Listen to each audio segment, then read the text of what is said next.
देते हैं, जिसको सप्तपदी कहा जाता है। लड़का लड़की आपस में एक दूसरे को साथ वचन देते हैं। लड़की 4 फेरे में आगे रहती है दुल्हन, और लड़का 3 फेरे में आगे। 7 वचन दिए जाते हैं, उनमें से एक मंत्र मैंने आपके सामने पढ़ा, उनका मैं तर्जुमा करना चाहता हूँ। हर धर्म में शादी का रस्म रिवाज है, लेकिन धर्म में ये चीज मुतय्यन नहीं है कि कब शादी हो, क्यों, क्या है। इस्लाम में अल्लाह के रसूल की साथ शादी हजरत आयशा रज़ियल्लाहु तआला अन्हा से हुई। तब आयशा रज़ियल्लाहु तआला अन्हा की उम्र 6 से 7 के बीच थी। उसी तरह रामचंद्र जी की शादी जब सीता माता से हुई, तब सीता की उम्र 6 साल थी। संवैधानिक तौर पर 18 साल 16 साल की उम्र कैद है, लेकिन मजहब की दृष्टि से देखा जाए तो कोई उम्र कैद नहीं है। 7 फेरे लिए जाते हैं, और 7 फेरे में एक दूसरे को 7 वचन दिया जाता है। लड़की शौहर से मुतालबा करती है, कन्या वर से मुतालबा करती है कि अगर आप इन वचनों को देने का मुझसे वादा करते हैं, अगर आप मुझे ये वचन देते हैं, तो ही मैं आपसे निकाह करना चाहती हूँ, वरना आपसे निकाह करना नहीं चाहती हूँ। मेरे भाइयों, वो चीज इस्लाम में है या नहीं? आइए मैं उस मंत्र को पहले पढ़ता हूँ। तीर्थवरुद्धापनियल्लिकरमया सहे कुरिययं गवामया तदातो दियंबर भीति कन्या वचन प्रथम कुमारी। पहला मंत्र, दूल्हा से ये मांगती है, कन्या वर से मांगती है, बीवी शौहर से ये मांगती है कि आए मेरे शौहर, अब आप मेरा पति होने वाला है, आपके साथ मेरी शादी होने वाली है। अगर आप कोई नेक अमल करो, तीर्थ यात्रा को जाओ, गंगा को जाओ, तो मुझे भी अपने साथ लेकर जाना। कोई व्रत रखो, रोजा रखो, उपवास रखो, तो मुझे भी अपने संग लेकर जाना। हिंदू धर्म के अंदर ये तालीम है कि औरत की शादी उस वक्त होगी, औरत शौहर से ये कहेगी, जीवन साथी लाइफ पार्टनर से ये कहेगी, चाहे मेरे शौहर होने वाले शौहर, अगर आप इस चीज का वचन मुझे देते हैं कि जब भी आप नेक अमल करो, कोई तीर्थ यात्रा को जाओ, तो मुझे भी अपने साथ लेकर जाना, मुझे भी अपने संग लेकर जाना। अगर आप इस चीज का वचन मुझे देते हैं, तो ही मैं आपके निकाह में आना चाहती हूँ, आपके विवाह में आना स्वीकार करती हूँ, आपकी वमा में आना स्वीकार करती हूँ, वरना नहीं। ये हिंदू धर्म की तालीम है। इस्लाम क्या कहता है? या अय्युहल्लज़ीना आमनू क़ू अंफुसकुम व अहलीकुम नारा।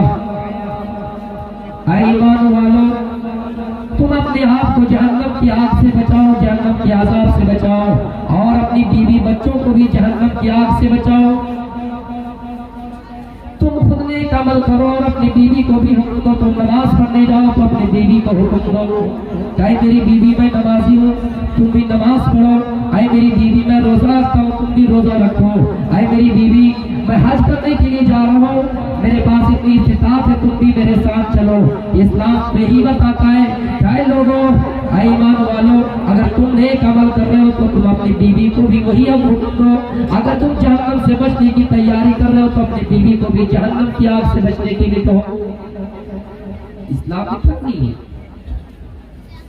हर चीज दुनिया में किसी भी मजहब में अगर अच्छी बात, या दुनिया के कोई भी अच्छे इंसान अगर अच्छी बात कहता है, इस्लाम में उसको तलाश कीजिएगा, जरूर मिल जाएगी।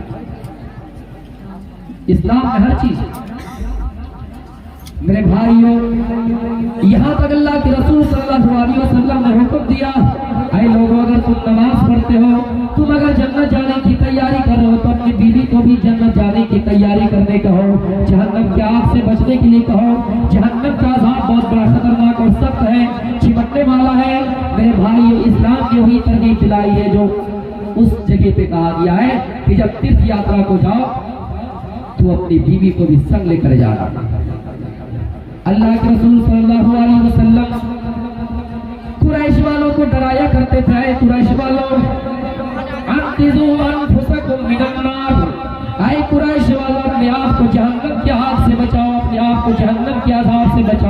खुद बचो और अपने अहल व अयाल को भी बचाओ। कुरैश वालों को आपने मुखातब करते हुए फरमाया, मेरे भाइयों आपने सिर्फ कुरैश वालों को नहीं कहा, यहाँ तक कहा कि आए मेरी बेटी फातिमा या फातिमा को बिन्त मुहम्मद सल्लल्लाहु अलैहि वसल्लम अन्निज़ी नफ्सकी मिनन नार, आए फातिमा, आए मेरी बेटी, आए फातिमा बिन्त मोहम्मद, तुम अपने आप को जन्नत जाने की तैयारी करो, जहन्नम की आग से बचाने की कोशिश करो, जहन्नम की आग से बचने की कोशिश करो, इसलिए कि कयामत के दिन मैं तुम्हारा काम नहीं आ सकता। जो कुछ मुझसे मांगना है इसी दुनिया में मांग लो, कयामत के दिन मैं तुम्हें कुछ नहीं दे सकता। मेरे भाइयों इस दुनिया में जो कुछ देना है आप दे सकते हैं, लेकिन कयामत के दिन कुछ नहीं दे सकते हैं। आप अपनी बेटी से कह रहे हैं, हमारे यहाँ किसी का बेटा मौलवी बन जाए, माँ फखर से ये कहती कि मेरा बेटा मौलवी है, मैं नमाज पढ़ के क्या करूँगा। किसी का शौहर अगर मौलवी है, वो बीवी कहती कि मेरा शौहर मौलवी है, मैं नमाज पढ़ के क्या करूँगी। मेरे भाइयों ऐसी सोच रखने वाले एक बात याद रखना, जब कयामत के दिन तुझे जहन्नम में डाला जाएगा तो उससे आखिरी ख्वाहिश पूछी जाएगी। जिस तरह किसी को फांसी दी जाती है दुनिया में, उनसे आखिरी ख्वाहिश पूछी जाती है कि तुम्हारी आखिरी इच्छा क्या है। वो कहता है मुझसे आखिरी इच्छा है कि मुझे माँ से मिलना है, बाप से मिलना है। कयामत के दिन जहन्नमियों से पूछा जाएगा तुम्हारी आखिरी इच्छा क्या है, तुम्हारी आखिरी तमन्ना क्या है। जहन्नमी कहेंगे यवद्दुल मुजरिमु लौ यफ्तदी मिन अज़ाबि यौमिज़िन बिबनीह, आय अल्लाह मेरे बेटे को जहन्नम में डाल दे, आय अल्लाह मेरी बीवी को जहन्नम में डाल दे, आय अल्लाह मेरी बेटी को जहन्नम में डाल दे, मेरे कुंबे को जहन्नम में डाल दे, सिर्फ मुझे जन्नत में दे दे। दुनिया में आप अपने बेटे के लिए हलाल और हराम में तमीज नहीं करते हैं। आप ये चाहते कि मेरा बेटा कैसे जीवन सुख गुजारे, आप ये चाहते कि मैं अपनी बीवी को कैसे खुश रखूं, इसलिए दुनिया में हराम कमाई करके अपनी बीवी को ला कर देते हैं ताकि आपकी बीवी खुश हो जाए। मेरे भाइयों याद रखिएगा, दुनिया में आपकी बीवी खुश हो सकती है, आप दुनिया में अपनी बीवी को कुछ भी कर सकते हैं, दे सकते हैं, लेकिन कयामत में जब आपको जहन्नम में डाला जाएगा तो आप यही कहेंगे कि अल्लाह मेरी बीवी को आज जहन्नम में डाल दे, मुझे जन्नत दे दे। आप यही बात कहेंगे। इसलिए वहां जो ये तालीम है, यहाँ पर बुरी तालीम है।